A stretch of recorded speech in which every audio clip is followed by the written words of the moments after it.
to say some words in the beginning, but since no other showed up. I agree with most parts of that what you have said, Mr. Mahbubani, and Stefan Aus was not far from your position.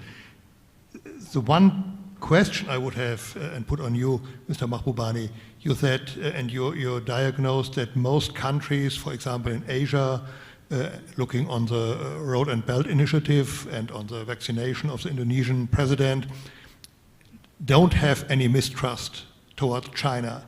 But my question would be, is it justified to trust in China? So my question would be, if you have, for example, deeper economic trade relations, Germany, for example, would there be the situation, or could there be the situation where you could get blackmailed by China, since the deepness of the trade relation could bring, for example, Germany in a weak position? That would be my question. And I agree what you have said in regard to the United States.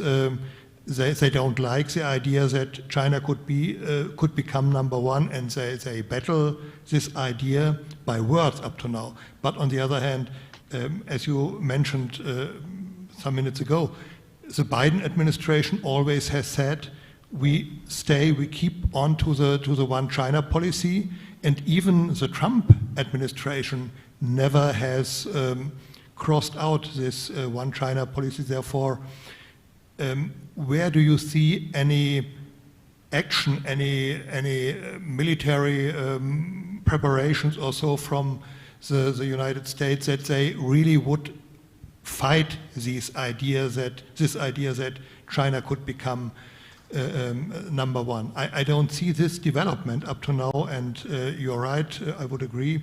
If the United States would take any steps to battle China becoming number one, that could be a very dangerous situation. But up to now, I personally don't see this development. Maybe you can give us some explanation how this could develop and happen in your view.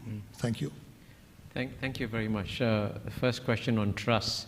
Second question on how United States is blocking China's rights. But I hope, by the way, you all have questions for Stefan too. Please, it's a real privilege to have Stefan out. But you're the expert. No, it's a real privilege and pleasure to have him. So let's engage him and get his wisdom too. Well, I'll answer your question first.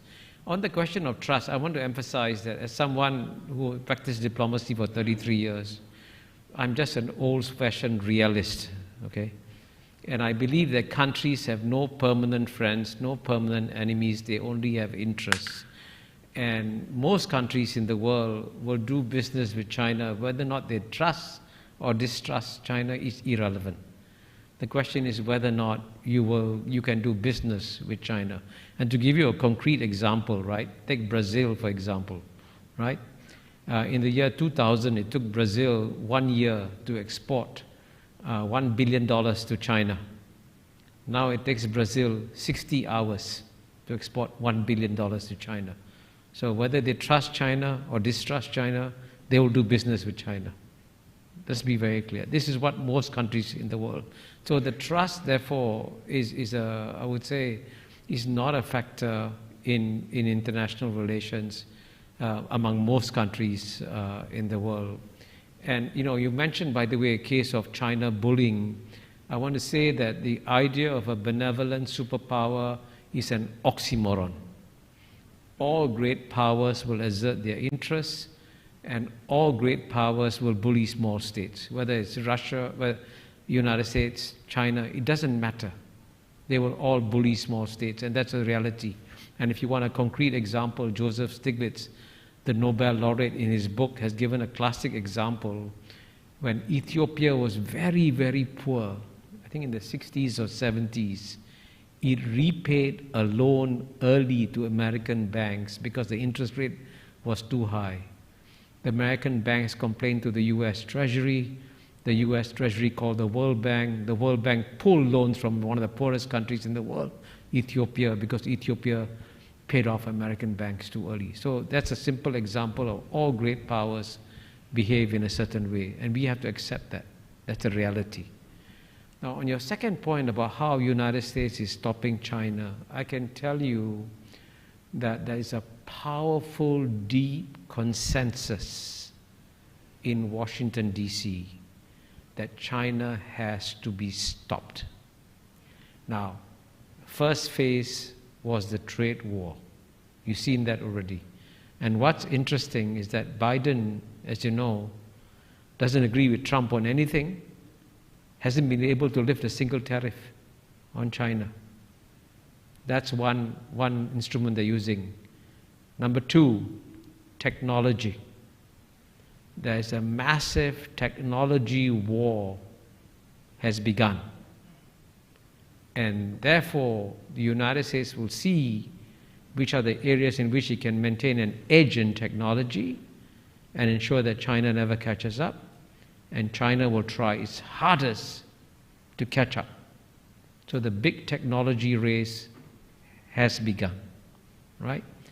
Then number three, making sure that countries are pushed or nudged towards moving to the United States side. You've seen that with Australia, you've seen that with Japan, and that's what's going to be a very hard push. So you've got to be ready. And you'll be asked suddenly to make a choice. A simple example is Huawei, right? Many countries wanted to buy Huawei because it's cheaper. Guess what?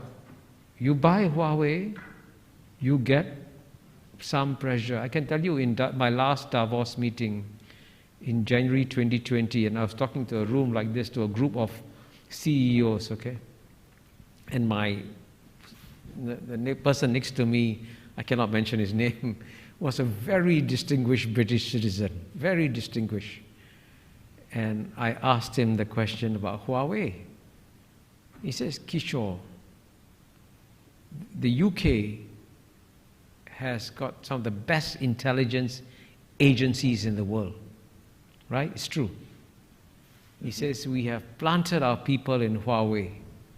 We have scrubbed everything.